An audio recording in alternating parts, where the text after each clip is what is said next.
नमस्कार मित्रों, आज की प्रेस वार्ता में मेरे साथी अश्विनी जी और मैं आप सभी का हृदय से स्वागत करते हैं।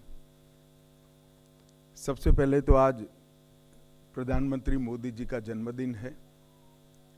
पूरे देश में कई संस्थाएं जन्मदिन को सेवा पखवाड़े के नाम से मनाने का निर्णय किया है, जो हर साल करते हैं।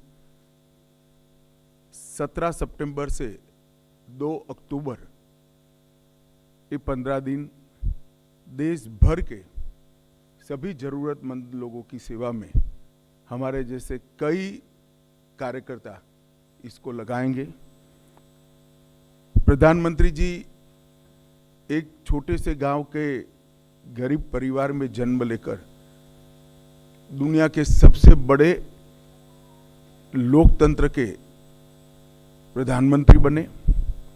न केवल प्रधानमंत्री बने, 10 साल में दुनिया भर से 15 अलग अलग राष्ट्रों ने इनको अपना सर्वोच्च पुरस्कार देकर न केवल प्रधानमंत्री जी हमारे देश का गौरव बढ़ाया है। आज देश की 140 करोड़ की जनता बहुत मन के साथ इनके दीर्घायुष्य के लिए प्रभु प्रार्थना कर रही है। मैं और अश्विनी जी भी वो प्रभु प्रार्थना के साथ अपने आप को संबद्ध करते हैं।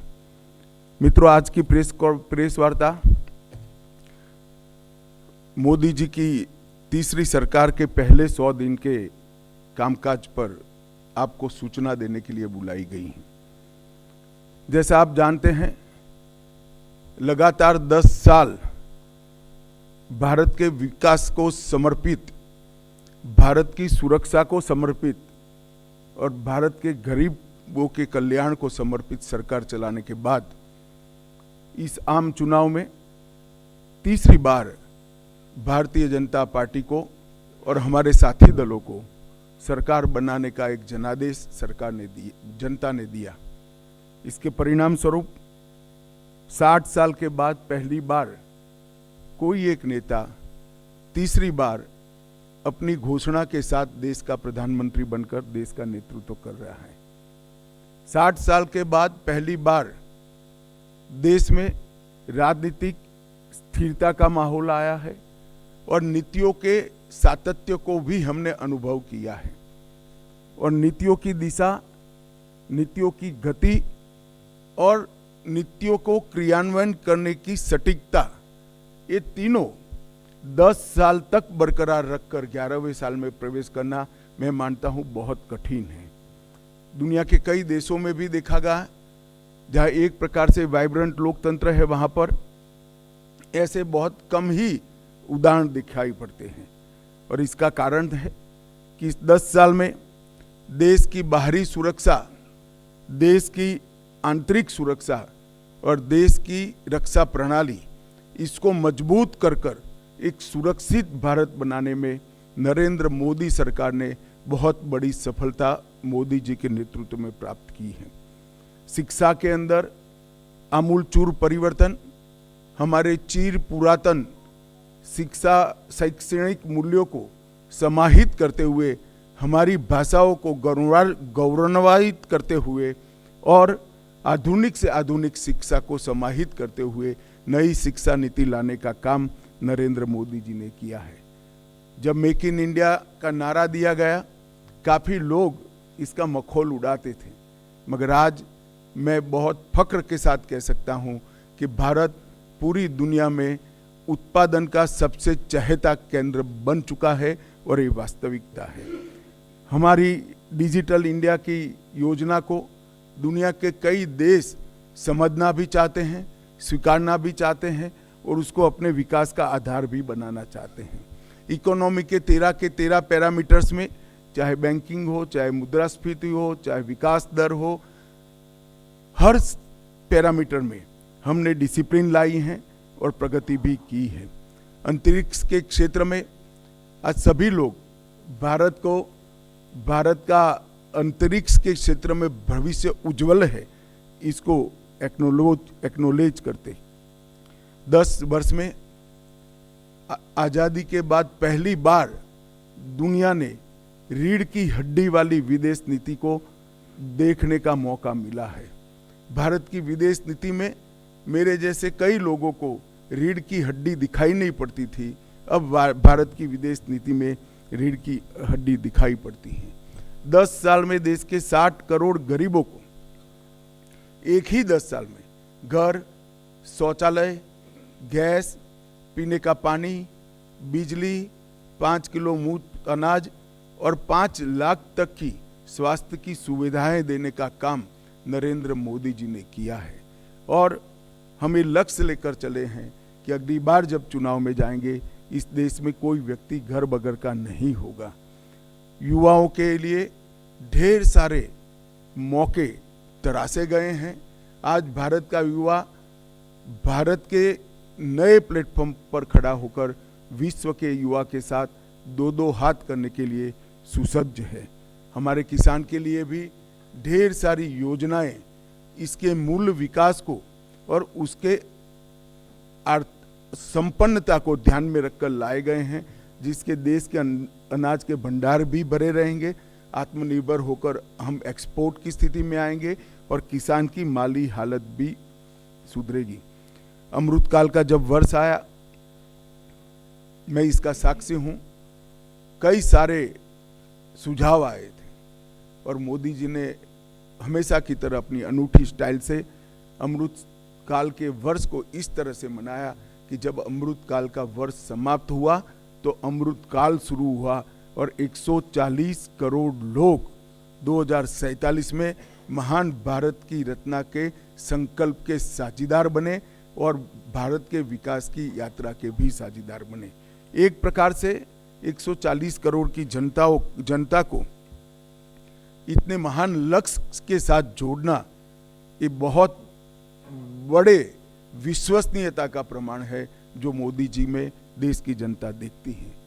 तीसरे मैंडेट के बाद 100 दिन समाप्त हो रहे हैं। 100 दिन में लगभग 15 लाख करोड़ रुपए की परियोजनाओं को चालू किया गया है। 100 दिन को मैंने 14 स्तंभों में बांटा है। मैं एक एक कर सबके लिए कुछ न कुछ कहना चाहूँगा। इंफ्रास्ट्रक्चर का जहाँ तक सवाल है, 100 दिन में 3 लाख करोड़ की परियोजनाएं हमने घोषित भी की है, इम्प्लीमेंटेशन भी शुरू हुआ है। महाराष्ट्र के वर्धमान में 76,000 करोड़ की लागत से मेगा पोर्ट बनेगा, जो पहले दिन से ही विश्व के 10 प्रमुख बंदरगाहों में शामिल होगा। 49,000 करोड़ की 25,000 अनकनेक्टेड गांवों को जोड़ने की योजना, ये योजना 100 की आबादी वाले गांवों को भी जोड़ेगी। तो एक प्रकार से मजले, टोले और आदिवासी क्षेत्रों की छोटी वसाहतों को भी अब रोड से 12मासी कनेक्टिविटी दी जाएगी। 50,600 करोड़ की लागत से भारत के बड़े रोडों को भी बढ़ाने का निर्णय नरेंद्र मोदी सरकार ने किया है। वाराणसी में लाल बहादुर शास्त्री इंटरनेशनल एयरपोर्ट, पश्चिम बंगाल में बागडोगरा, बिहार में बिहटा में उन्नयन और अगत्ती और मिनीकोय में नवी हवाई पट्टी बनाकर पर्यटन को बढ़ावा देने के लिए आगे बढ़े हैं। बेंगलोर मेट्रो के phase 3, Pune metro, Thane integral ring metro और कई सारे मेट्रो के प्रोजेक्ट भी हमने इस 100 दिन में आगे बढ़ा है। किसानों को और कृषि का जहाँ तक सवाल है, 70वीं किस्त प्रधानमंत्री किसान सम्मान योजना की 9.5 करोड़ किसानों को 20,000 करोड़ रुपया वितरित किया गया और अभी तक कुल 12 करोड़ 33 लाख किसानों को 3 लाख करोड़ रुपया वितरित किया गया है। खरीफ फसलों का एमएसपी बढ़ाया गया है। मैं एमएसपी पर जरूर कहना चाहूँगा कि आप लोग भी आंकड़ों का अध्ययन करिएगा। यूपीए सरकार और कांग्रेस की राज्य सरकारों से कई गुना ज्यादा एमएसपी की खरीदी भारतीय जनता पार्टी की नरेंद्र मोदी सरकार ने की है, हमारी एनडीए सरकार ने की है। यही बताता है कि सरकार किसानों के हितों को समर्पित है। मक्के से इथेनॉल के उत्पादन के लिए सहकारी चीनी मिलों के इथेनॉल उत्पादक इकाइयों का मल्टीफीड इथेनॉल इकाइयों में रूपांतरण किया गया है। अब वो न केवल गन्ने के रस से, मक्के से भी इथेनॉल उत्पादन कर पाएंगे। तो जिस वक्त देश में चीनी की जरूरत होगी तब गन्ने का रस का उपयोग नहीं होगा, मक्के का उपयोग होगा, और चीनी ज्यादा होगी तब चीनी के रस से इथेनॉल बनेगा। हमने प्याज और बासमती चावल की न्यूनतम निर्यात मूल्य MEP को हटा दिया गया है। प्याज पर निर्यात शुल्क 40% से 20% करा है, और एग्रीश्योर नाम का एक नया फंड लॉन्च करने का भी हमने काम किया है। मध्यम वर्ग को भी इस 100 दिनों में कई सारी राहत दी गई है। टैक्स राहत, 7 लाख तक की आय पर अब कोई टैक्स नहीं लगेगा। 1 रैंक 1 पेंशन का 3रा संस्करण लागू कर दिया गया है, और 3 करोड़ घर प्रधानमंत्री आवास योजना के तहत स्वीकृत किए गए हैं। शहरी योजना के तहत 1 करोड़ घर और ग्रामीण इलाकों में 2 करोड़ घर। प्रधानमंत्री सूर्यघर मुफ्त बिजली योजना एक प्रकार से 2024 के बीच 2.5 लाख से ज्यादा घरों में सौर ऊर्जा का सिस्टम अब तक लग चुका है। एक अनूठी योजना है जिससे मध्यम वर्ग के परिवारों का बिजली का बिल तो मुफ्त हो ही जाता है, साथ में सौर ऊर्जा के हमारे लक्ष्य की पूर्ति के लिए भी वो कंट्रीब्यूट करते हैं। PM ई-बस सेवा एनवायरमेंट फ्रेंडली सिस्टम तैयार करने के लिए लगभग 3400 करोड़ की सहायता से हमने PM ई-बस सेवाओं की स्वीकृति दी है, और स्टार्टअप को वित्तीय राहत और इनोवेशन को बढ़ावा देने के लिए स्टार्टअप पर 31% का बोझ डालने वाले एंजल टैक्स को समाप्त करने का भी निर्णय भारतीय जनता पार्टी की सरकार ने दिया है। National industrial corridor development programme के तहत 12 इंडस्ट्रियल जोन बनाए जाएंगे। जो 12 इंडस्ट्रियल जोन बनाए जाएंगे वो कहीं न कहीं बड़े नेशनल हाईवे से लिंक होंगे, इसके आसपास होंगे। ये national industrial corridor development programme के तहत 12 इंडस्ट्रियल जोन देश के हर क्षेत्र में बनाने का हमने निर्णय किया है। सबसे महत्वपूर्ण निर्णय मध्यम वर्ग के लिए मुद्रा ऋण की सीमा 10 लाख से बढ़ाकर 20 लाख कर दी गई है। पुराने ऋण का जिन्होंने सफलतापूर्वक भुगतान किया है वो सभी को इसका फायदा मिलेगा। MSME के लिए क्रेडिट गारंटी स्कीम शुरू की गई। छोटे व्यापारियों और छोटे उद्यमियों को बिना गारंटी से इससे ऋण मिल पाएगा और उनके व्यापार को नई सरलता और सामर्थ्य दोनों मिलेगा। सशक्त युवा ये किसी भी देश के विकास की प्राथमिक शर्त है। 2 लाख करोड़ के PM पैकेज की घोषणा हमने की है, जो 5 साल में 4 करोड़ 10 लाख युवाओं को इसका लाभ पहुंचने वाला है। 1 करोड़ युवाओं को टॉप कंपनी में इंटर्नशिप के अवसर, अलाउंस और एक मुफ्त सहायता राशि देने का भी निर्णय हमारी सरकार ने किया है। केंद्र सरकार ने भी लगभग कई हजार नियुक्तियों की घोषणा की है। कैपिटल एक्सपेंडिचर को बढ़ाकर 11,11,000 करोड़ तक पहुंचाना ये अपने आप में एक मील का पत्थर है। इससे कई युवाओं को रोजगारी के नए अवसर पैदा होंगे और हमारा इंफ्रास्ट्रक्चर भी मजबूत होगा। PLI स्कीम और 12 इंडस्ट्रियल जोन के विकास से भी तजज्ञ युवाओं की नौकरियों का सृजन होगा। स्टार्टअप और MSME के लिए जो वित्तीय प्रोत्साहन हमने दिया है वो भी युवाओं के लिए कारगर साबित होने वाला है। दीनदयाल अंत्योदय योजना के तहत 10 करोड़ से अधिक महिलाओं को संगठित कर 90 लाख से अधिक स्वयं सहायता जूथ बनाए गए हैं और लखपति दीदी योजना के तहत 11 लाख नई लखपति दीदियों को ये 100 दिन में प्रमाण पत्र दिया गया है। 1 करोड़ से अधिक लखपति दीदियां प्रति वर्ष 1 लाख रुपया सालाना कमाई कर रही हैं। ये महिलाओं के लिए 1 लाख का राशि एक स्वप्न माना जाता था, आज वो स्वमान के साथ अपना जीवन जी रहे। इसके साथ पर्यटन दीदियों जो गाइड का काम करेगी, पर्यटन मित्रों और ड्रोन दीदी के माध्यम से सेल्फ हेल्प ग्रुप और युवाओं को पर्यटन से जोड़ने का काम भी हमने किया है। प्रधानमंत्री जनजातीय उन्नत ग्राम अभियान, इसके तहत 63,000 जनजातीय गांवों का पूर्ण विकास किया जाएगा, जिससे 5 करोड़ आदिवासियों की आर्थिक स्थिति में सुधार आएगा। ये योजना के तहत गांव को प्राथमिक जरूरियातों से और प्राथमिक सुविधाओं से संपूर्ण युक्त किया जाएगा। अनुसूचित जनजाति के दिव्यांग व्यक्तियों के लिए 3 लाख नए पहचान पत्र एक अभियान चलाकर 100 दिन में दिए गए। एकलव्य मॉडल आवासीय विद्यालय एक नए पहलुओं के साथ, नए आयामों के साथ फिर से इंट्रोड्यूस हो रहा है। वक्फ संशोधन विधेयक 2024 वक्फ संपत्तियों के प्रबंधन और संरक्षण और उसके दुरुपयोग तीनों को कमिटेड है और आने वाले दिनों में पार्लियामेंट में इसको पारित किया जाएगा। आयुष्मान भारत योजना आज देश के कई करोड़ लोगों के जीवन का, सरल जीवन का आधार बनी हुई है।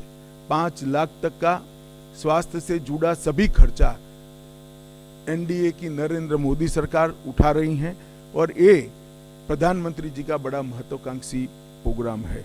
अब जैसा हमने हमारे घोषणा पत्र में वादा किया था, 70 वर्ष या उससे अधिक आयु के सभी वृद्ध नागरिकों को 5 लाख तक का मुफ्त कवरेज दिया जाएगा। इसमें जो गरीब घर में 70 साल से अधिक वाले लोग हैं, उनको अपने कार्ड के अलावे और 5 लाख दिया जाएगा, तो उनका कवरेज एक प्रकार से 10 लाख तक किया जाएगा। करीब करीब 4.5 करोड़ परिवारों के 6 करोड़ वृद्ध नागरिकों को इसका फायदा मिलेगा। इसमें आय की कोई सीमा नहीं रखी गई है।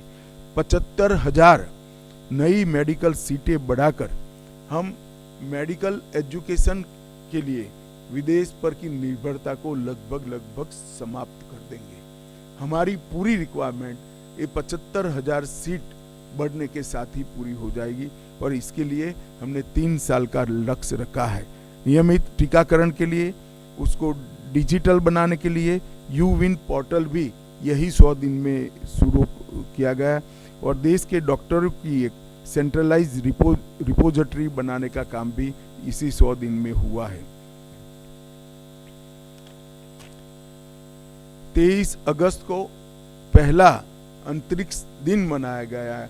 इससे किशोरों को और युवाओं को अंतरिक्ष के क्षेत्र में रुचि लेने के लिए, प्रोत्साहन देने के लिए और उनका हैंड होल्डिंग करने के लिए ढेर सारी योजनाएं शुरू की गई। अंतरिक्ष स्टार्टअप के लिए 1000 करोड़ के वेंचर कैपिटल फंड की योजना भी हुई। आपदा प्रबंधन के लिए राष्ट्रीय डेटाबेस और ग्रामीण भूमि रिकॉर्ड के लिए भुवन पंचायत पोर्टल भी शुरू किया गया। सेमीकंडक्टर, गुजरात के साणंद में सेमीकंडक्टर की इकाई स्थापित की गई और मैं आपको बड़े विश्वास के साथ बताता हूं कि आने वाले 10 सालों में भारत सेमीकंडक्टर के क्षेत्र में एक बहुत बड़ा प्लेयर बन के उभरेगा।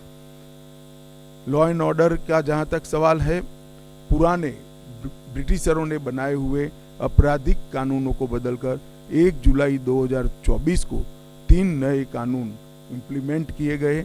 भारतीय दंड संहिता, भारतीय नागरिक सुरक्षा संहिता और भारतीय साक्ष्य अधिनियम, भारतीय न्याय संहिता, भारतीय नागरिक सुरक्षा संहिता और भारतीय साक्ष्य अधिनियम, ये तीनों क्रिमिनल जस्टिस सिस्टम के पूर्ति करने वाले कानून आने वाले दिनों में हमारी क्रिमिनल जस्टिस सिस्टम को न केवल लोकभोग्य बनाएंगे, लोगों को न्याय मिलने का एक सरल रास्ता होगा, समय पर न्याय मिलने की शुरुआत होगी। और मैं बड़े विश्वास के साथ आपको बताना चाहता हूं कि 3 साल के बाद जब इसका कंप्लीट इम्प्लीमेंटेशन समाप्त होगा, हम दुनिया में सबसे आधुनिक क्रिमिनल जस्टिस सिस्टम रखने वाले देशों में से एक बन जाएंगे। शहरी बाढ़ प्रबंधन के लिए 6,350 करोड़ रुपए की नई योजना देश में पहली बार लाई गई। लद्दाख में 5 नए जिले बनाए गए। 25 जून को संविधान हत्या दिन मनाने का फैसला कर आने वाली पीढ़ी को इमरजेंसी जैसे काले दौर से देश को न गुजरना पड़े, इसलिए जागरूक करने का एक हमेशा के लिए प्रयास करने का निर्णय लिया गया।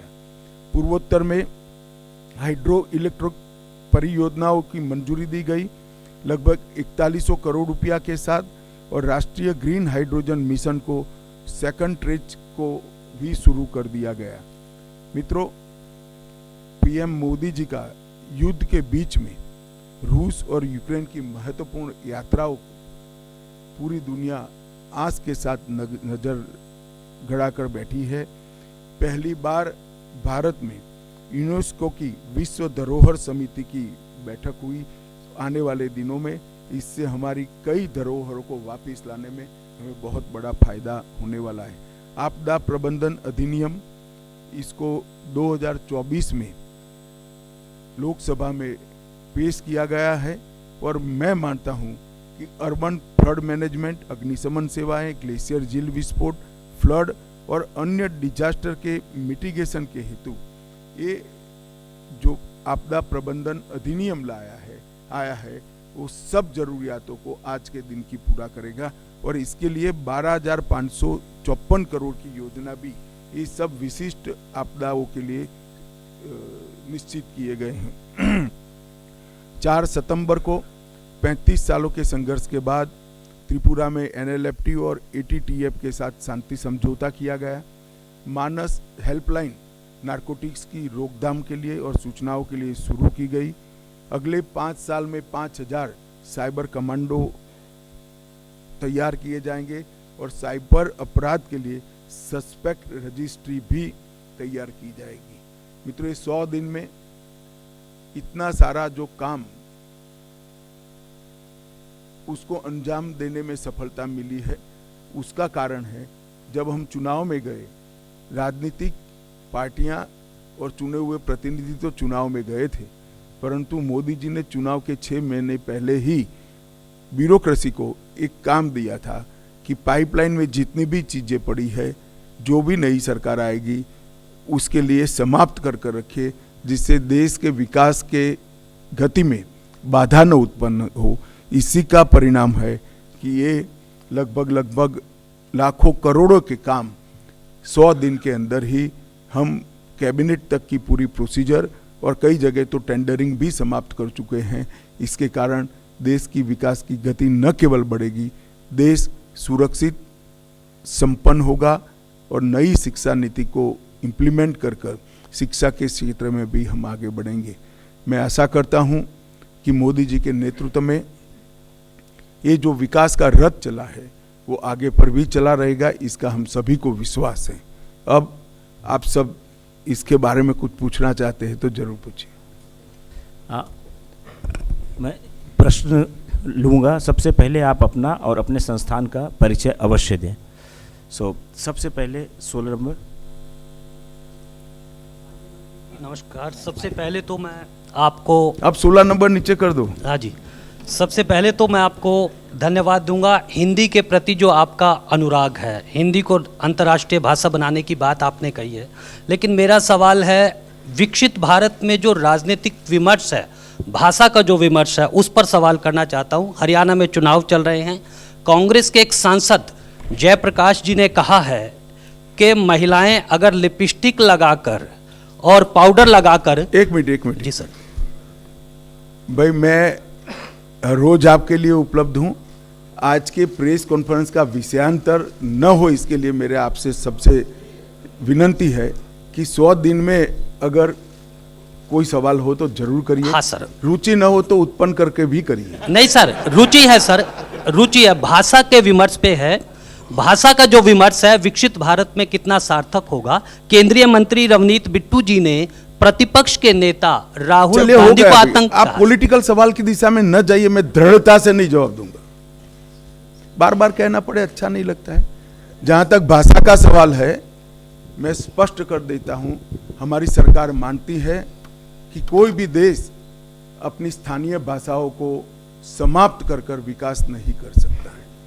स्थानीय भाषाओं के साथ हमारा इतिहास, हमारी संस्कृति, और हमारी परंपराएं जुड़ी हुई है। इसलिए नई शिक्षा नीति में हमने प्राथमिक शिक्षा स्थानीय भाषाओं में हो, इस पर बड़ा आग्रह किया है। और राजभाषा का जहाँ तक सवाल है, मैंने बहुत स्पष्ट किया है कि हिंदी का किसी स्थानीय भाषा से कोई स्पर्धा नहीं है। राजभाषा विभाग ही अब एक ऐसा पोर्टल लेकर आएगा, किसी भी भाषण का, किसी भी लेख का, किसी भी आलेख का कुछ सेकंडों में ही संविधान की 8वीं सूची की सभी भाषाओं में भाषांतर कर देगा। धन्यवाद सर। 67। सर मैं शैलेश यादव हूँ ANI न्यूज़ एजेंसी से। सर आयुष्मान भारत के बारे में मेरा ये सवाल है। अभी सरकार ने जो है 70 साल और 70 साल से ऊपर के लोगों के लिए को उसमें शामिल करा है। तो सर मेरा ये सवाल है कि क्या सरकार की कोई ऐसी योजना है कि मिडिल और लोअर मिडिल क्लास को भी इस योजना में शामिल किया जाए? नहीं, मैं समझ नहीं पाया। आयुष्मान भारत में सर क्या लोअर और लोअर मिडिल क्लास को भी शामिल करने की योजना है? जो 70 साल के ऊपर के जितने वरिष्ठ नागरिकों को 5 लाख तक की सुविधाएं देनी है, उसमें हमने आय की कोई सीमा नहीं रखी। कोई भी व्यक्ति को ये फायदा मिलने वाला है। देश के सभी 70 साल से वरिष्ठ नागरिकों को फायदा मिलेगा। तो स्वाभाविक रूप से मध्यम वर्ग और उच्चतर मध्यम वर्ग, और कोई लेना चाहे ना चाहे मुझे मालूम नहीं है, मगर कोई करोड़ोंपति भी लेना चाहे तो वो एंटाइटल होगा। 255।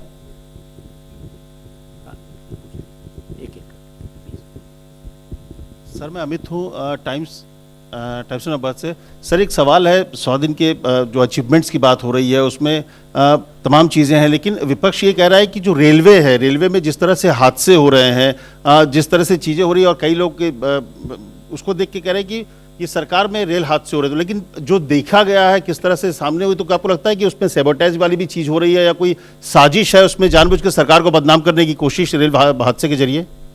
जवाब आपने ही दे दिया अमित, मैं क्या बताऊं, बताइए। मित्रों, रेलवे का जिस तरह से एक्सपांशन हो रहा है, ये एक्सपांशन देश की जनता फील कर रही है। और जहां तक हादसों का सवाल है, हम इसकी तह तक जाकर इसकी जांच करेंगे। कारण जो भी है, इसका निवारण करने के लिए सरकार कटिबद्ध है। आपके सवाल के अलावे भी मेरी विगत 2 दिन में अश्विनी जी से लंबी बात हुई, उन्होंने एक पूरा रोड मैप तैयार कराया है। हादसे अगर षड्यंत्र है तो वो भी लंबा नहीं चलेगा, और जहां जहां कोई और चीज की जरूरत है, गैप्स है, इसको भी भर दिए जाएंगे। 107 107। सर मैं कृष्ण मोहन शर्मा, भारत एक्सप्रेस से। अभी रेलवे से ही सवाल था। लोगों के मन में एक चिंता है कि जिस तरीके से ट्रेन की पटरियां तोड़ने की कोशिश की जा रही है, तो एक लार्जर पैमाने पे देश को साबोटाज, क्या मतलब बहुत बड़े पैमाने पे हत्या करने की कोशिश की जा रही है। और सबसे ज़्यादा जो दिक्कत ये है, मैं बहुत छोटा सा लूँगा कि सर इस पे पूरा सिस्टम, मतलब विपक्ष पूरी तरीके से मौन है कि इसकी आलोचना क्यों नहीं करता, क्यों चाहता है कि देश जो है एक तरीके से गड्ढे में चला जाए? विपक्ष करे न करें, हम बहुत सजग है। 1,10,000 किलोमीटर की रेल पटरी का नेटवर्क है। CBI, NIA, रेल पुलिस और गृह मंत्रालय चारों बड़ी शिद्दत के साथ इसके प्रोटेक्शन की हम स्कीम भी बना रहे हैं, और आगे पर कोई सैबोटेज की घटना न हो, इस पर क्रियान्वयन कर रहे हैं।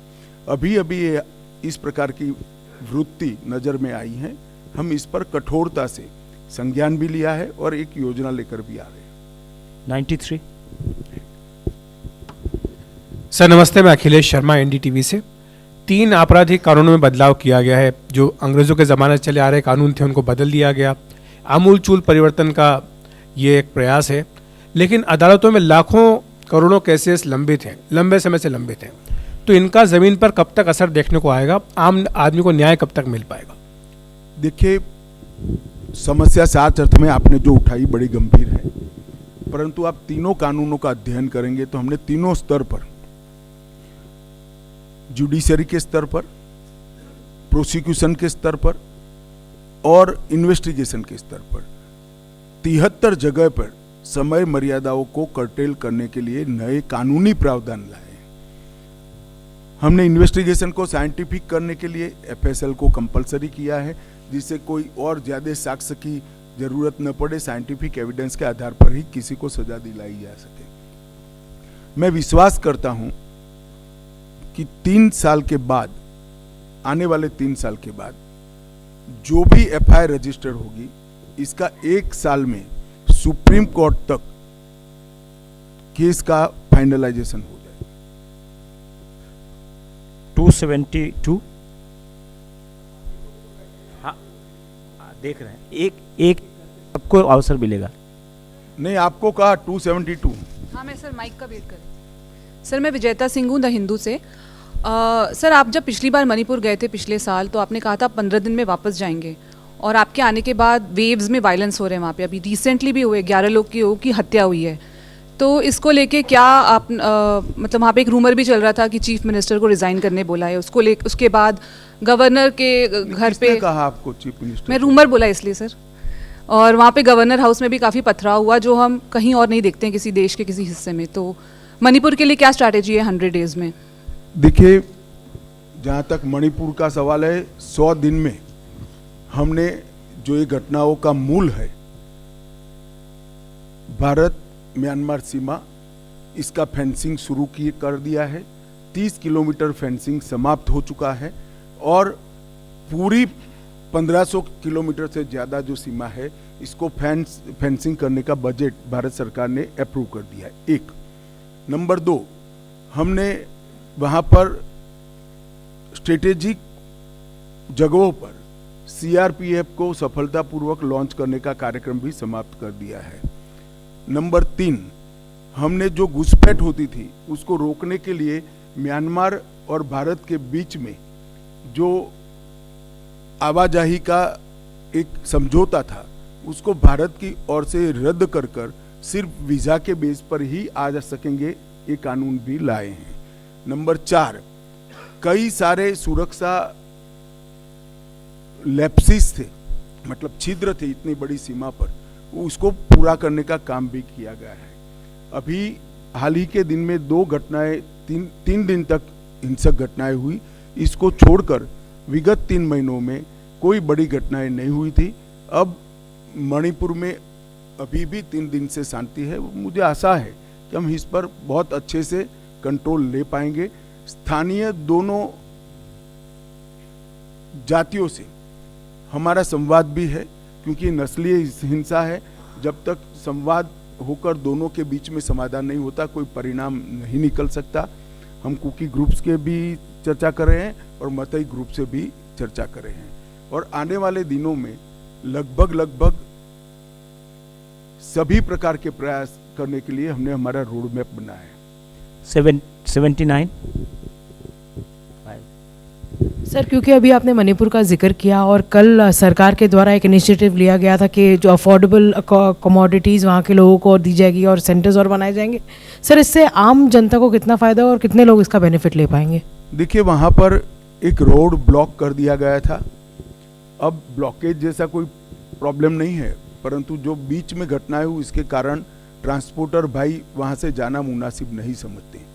तो हमने केंद्रीय सैनिक बलों के लिए जो हमारे राशन की दुकानें हैं, 18 दुकानें नई खुली हैं और खोलने का निर्णय किया है, और पुरानी सभी दुकानों से आम जनता को उचित दाम पर सारी चीज़ें, लगभग 100 चीज़ों का लिस्ट बनाया, जिसमें टूथपेस्ट, ब्रश, साबुन, ये सारी चीज़ें भी है।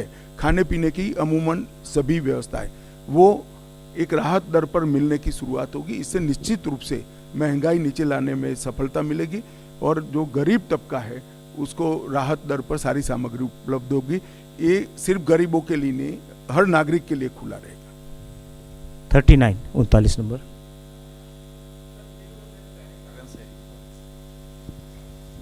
नीलू रंजन, दैनिक जागरण से। सर, ये जो अभी 10 साल के काम में एक 3.5 साल से रुका हुआ काम जनगणना का, और अभी जनगणना कर्मियों का प्रशिक्षण का काम भी कोई डेट नहीं आया है, तो वो कब से प्रशिक्षण शुरू होगा और कब से जनगणना शुरू? बहुत जल्द आ जाएगा।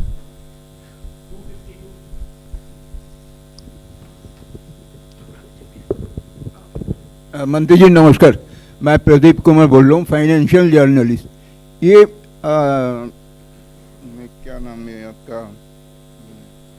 जो इंफ्रास्ट्रक्चर, तुम पार्टियां ऊंचा कर रहे हो, अब सवाल भूल गए। हाँ नहीं, मैं 2-3 इंफ्रास्ट्रक्चर में आपने जो पैसा की बात कहा है, वो पैसा जुटाने के लिए क्या कहीं से आप लोन का भी सहारा लेंगे? ना जी, ये बजट में इसका पूरा प्रोविजन कर दिया गया है। 277।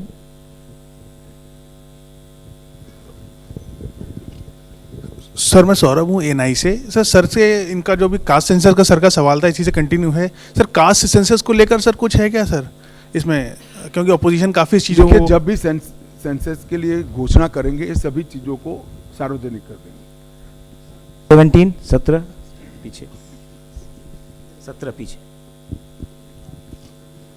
सर मैं रविकांत राय हूँ, टाइम्स नाउ नवभारत से।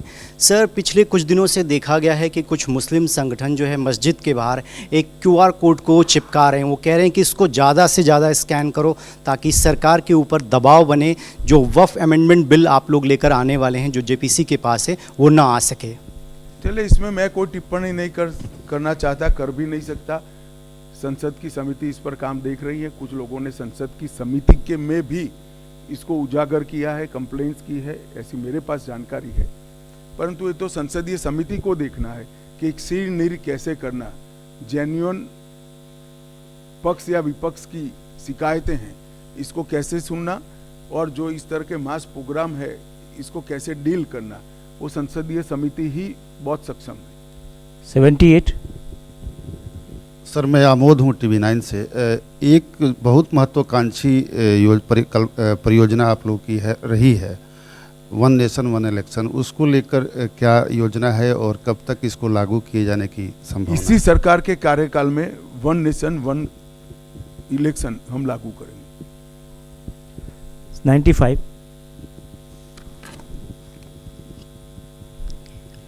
हेलो सर, मेरी क्वेश्चन मणिपुर के साथ अपना परिचय दीजिए। या I am Reema Sharma, I am representing Pratibimb life from Assam. So मेरी क्वेश्चन से ये मणिपुर के साथ ही है sir. Prime minister Narendra Modi ji का बर्थडे है और इस बर्थडे में मणिपुर में विजिट करने का कुछ डिसीजन अनाउंस करके कुछ ऐसा कुछ है कि prime minister Modi ji Manipur visit करेंगे? और सेकेंड, चीफ मिनिस्टर अभी भी कंटिन्यू कर रहे हैं सर, चीफ मिनिस्टर अभी भी कंटिन्यू कर रहे हैं इतना वायलेंस के बाद भी। आप कुछ प्लान है रिप्लेस करने का मणिपुर का चीफ मिनिस्टर? कर सकते हैं, बहस नहीं कर सकते हैं sir. 44। Sir Deepak Ranjan PTI video services से। आपने 100 दिनों में 15 लाख करोड़ रुपए के परियोजना की मंजूरी की बात कही है। इसमें नक्सल प्रभावित बॉर्डर एरियाज और एस्पिरेशनल डिस्ट्रिक्ट्स के विकास डेवलपमेंट के लिए इसमें क्या कहा है? देखिए, नक्सल प्रभावित क्षेत्रों और हमारे आकांक्षी जिले हैं, उसके विकास के लिए ढेर सारी योजनाएं चल रही हैं। नक्सल प्रभावित जिलों के लिए विशेष रूप से जो मिशन लिंक वाले रोड थे, इसको इस 100 दिन में हमने अप्रूव किया है और लगभग 6000 नए टावर कम्युनिकेशन के लिए लगाने का निर्णय किया है और 1500 स्कूलें नई खोली जाएगी। सस्ता राशन की दुकानें 378 खोलने का निर्णय किया गया है और सभी गांव जो अब नक्सल समस्या से मुक्त हुए हैं, इसको केंद्र सरकार और राज्य सरकार की 300 योजनाओं से 100% सैचुरेशन करने का हमने निर्णय किया है। जहां तक आकांक्षी जिलों का सवाल है, आकांक्षी जिलों को देश के सामान्य जिलों के स्तर पर लाने के लिए आकांक्षी तहसील की योजना भी अब इम्प्लीमेंट की जा रही है। तो आकांक्षी जिले के तहत जितनी भी तहसील है, वो सभी तहसील भी अपने सभी साथी तहसीलों के साथ स्पर्धा कर आगे निकलने का प्रयास करेगी। तो तहसील एडमिनिस्ट्रेशन को भी इसके नए लक्ष्य दिए गए हैं। मैं मानता हूं इससे आकांक्षी जिलों के विकास को एक गति मिलेगी। 190। Sir Amit Pandey, news 18 India से हूँ। सर पूर्वोत्तर में शांति प्रक्रिया की आपने बात की, तो रोड मैप क्या है? अगले कितने समय में आप सारे जो अलगाववादी संगठन है, उग्रवादी संगठन, उनको आप? जहाँ तक पूर्वोत्तर में टेररिज्म का सवाल है, मणिपुर में जो चल रही है नस्लीय हिंसा है, इसको थोड़ा अलग रखें, क्योंकि नस्ली हिंसा और टेररिज्म अलग होता है। टेररिज्म का सवाल है, हमने अब तक पूर्वोत्तर में सीमाओं के समझौते के साथ अलग अलग समझौते के 11 समझौते किए हैं और 10,900 टेररिस्टों ने, हथियारी युवाओं ने आत्मसमर्पण कर मेन स्ट्रीम में आए हैं। अब सिर्फ एक ही टेररिस्ट संगठन बचा है, इसके साथ भी हमारी वार्ता चालू। 10 नंबर 10। सर, प्रधानमंत्री नरेंद्र मोदी जी का विजन रहा है कि इस सरकार में, सर संजय शर्मा हूँ इंडिया न्यूज़ चैनल से। प्रधानमंत्री नरेंद्र मोदी जी का विजन रहा है कि किसी भी तरीके से रोजगार बढ़ना चाहिए, रोजगार पर प्रधानमंत्री जी का फोकस रहा है। तो ये जो 100 दिन की जितने भी आपने भी जिक्र किए इंफ्रास्ट्रक्चर प्रोजेक्ट से लेकर सारी चीज़ें, आपको कितना विश्वास है कि इनसे रोजगार बढ़ेगा और कितना बढ़ेगा? सिर्फ इंफ्रास्ट्रक्चर के प्रोजेक्ट नहीं, मैं मानता हूँ लखपति दीदी भी एक प्रकार से ग्रामीण क्षेत्र की गरीब महिलाओं के लिए रोजगार का एवेन्यू खोलेगी। हम 4.5 करोड़ युवाओं को कौशल की दृष्टि से उन्नयन कर अप्रेंटिस की स्कीम लाए, इनसे भी रोजगार बढ़ेगा। और इंफ्रास्ट्रक्चर, इंडस्ट्रियल पार्क, ये सबसे भी रोजगार का सृजन होगा। तो हर नई पहल जो होती है वो ऑटोमेटिकली स्वाभाविक रूप से रोजगार का सृजन करती है। मुझे लगता है अब सवाल आपके समाप्त हुए हैं। जितना कहा है उतना छापोगे तो भी एक दिन तो निकल ही जाएगा। बहुत बहुत धन्यवाद।